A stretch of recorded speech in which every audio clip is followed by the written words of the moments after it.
Today's build is a steampunk style armoured glove. To start with, I'm going to use a pair of motorcycle gloves bought from the internet. As you can see, these have already got hard plastic armoured pieces. These I can spray a copper or brass colour and also use to attach other items to. I'm using black leather gloves because these were easy to buy off the internet. You might prefer a brown leather for a better steampunk look. The first step is to sand down all the hard plastic pieces so that any paint that I put on will key onto the gloves better. Before I paint the gloves, I need to drill some holes. My plan is to make a small octopus similar to the octopith build we did, with legs running down each of the fingers. Those legs will need to attach to the armoured pieces. I bought some cheap costume jewellery which I'm going to pull apart to give me individual strands which I'm going to use as the octopus's legs. These are really well jointed, so will allow a lot of movement of the glove's fingers. I'm going to run the chains down the backs of the fingers to the back of the glove where they will join the body of the octopus, which will be built here. So that I can attach these chains, I'm going to drill small holes in the plastic pieces of armouring which I can thread the chain through. I drilled holes through the armoured pieces which will allow me to thread the chain along the fingers.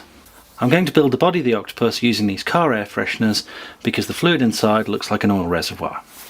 I've taken the perfume out of the air freshener so it won't get coated with paint when I spray this.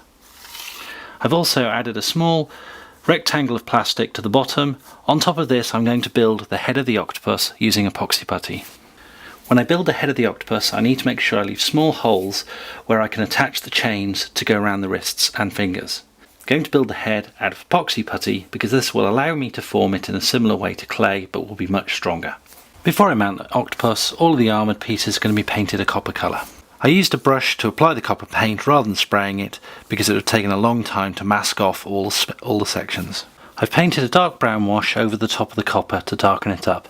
I'm now going to finish this off by using a dry brushing technique over the top with some more copper paint. The dry brushing has highlighted all of the raised parts of the copper coloured sections.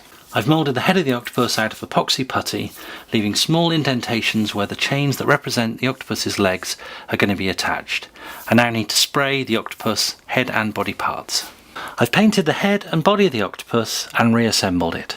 I'm not going to attach the legs to it at this point.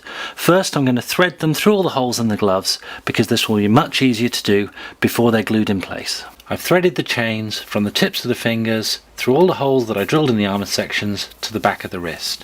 I'm now going to glue these to the body of the octopus. I've glued the chains to the body of the octopus, but I haven't glued the octopus itself down. I'm using the wrist strap to hold this in place so it has a little bit of movement. And here's the finished glove.